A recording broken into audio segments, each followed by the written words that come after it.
দেখেছি আমি মারা গেছি, তারপরে দাফন করে দেওয়া হয়েছে, তারপরে কবর আমাকে চেপে ধরেছে।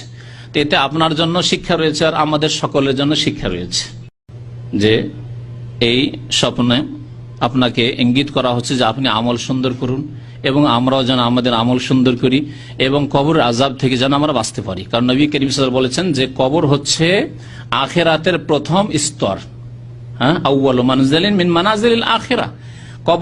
কবর হচ্ছে আখিরাতের প্রথম স্তর। এখানে যদি কেউ নাজাত পেয়ে যায় ফামা বাদাহু আইসারু মিনহু, তাহলে বাকি আগামী যেগুলি স্তর রয়েছে, পরকালের স্তর রয়েছে, হাসরের মাঠে মিজান রয়েছে, পুলসিরাত রয়েছে, ইত্যাদি রয়েছে, সেগুলিতে ইনশাআল্লাহ তাআলা মুক্তি পেয়ে যাবে। সুতরাং আমাদেরকে চেষ্টা করতে হবে আমাদের ঈমান সুন্দর করার, আমাদের আমল সুন্দর করার, আমাদের রিজিককে হালাল করার চেষ্টা করতে হবে। রিজিক সম্পর্কে আমাদের সজাগ থাকতে হবে যে আমাদের রিজিকে হারামের যেন সংমিশ্রণ না হয়।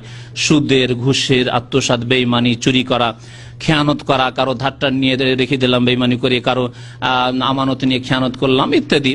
মানুষের হক নষ্ট যাতে না হয়, আল্লাহ পাকের হক নষ্ট না হয়, ফারায়েজ ওয়াজিবাতের ত্রুটি না হয়, ফজরের নামাজে ত্রুটি না হয়। নবী করিম সাল্লাল্লাহু আলাইহি ওয়াসাল্লাম বলেছেন যে ব্যক্তি ফজরের নামাজ পড়বে সেই ব্যক্তি জান্নাতে যাবে।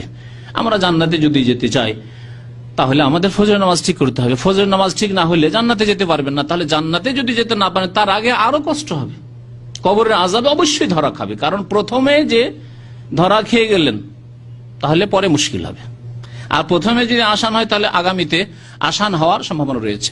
আল্লাহ পাক প্রথম ধরবেন এই কবরে ধরবেন। এই জন্য অধিকাংশ মানুষ উলামায়ে কেরাম বলেছেন এবং সহিহ হাদিসের সমর্থন করে যে কবরে এমন কোন মানুষ নেই যে কবরের চাপ থেকে, কবর যে চেপে ধরে তার থেকে বাঁচতে পারে। সাদ বিন মুআয রাদিয়াল্লাহু তাআলা কবরে চেপে ধরেছিল। সুতরাং আল্লাহ পাকের কাছে কবরের আযাব থেকে পানাহ চাইতে হবে। মা আয়েশা রাদিয়াল্লাহু তাআলা আনহাকে নবী সাল্লাল্লাহু আলাইহি ওয়াসাল্লাম তাগিদ করে বলছেন তাআউযু মিন আযাবিল কবর, কবরের আযাব থেকে আল্লাহর কাছে পানাহ চাও। আচ্ছা, পানাহ চাও এক হচ্ছে দোয়া, এক হচ্ছে আমলের মাধ্যমে। শুধু দোয়া করছেন কিন্তু আমল আপনার সাথ দিচ্ছে না, তাহলে কাজ হবে না। আমল ঠিক রেখে আল্লাহর কাছে পানাহ চাইতে হবে। আপনি ফজরের নামাজ পড়েন না আর যোহরের নামাজে বসে বলছেন আল্লাহুম্মা ইন্নী আউযু বিকা মিন আযাবিল কবর, কাজ হবে না।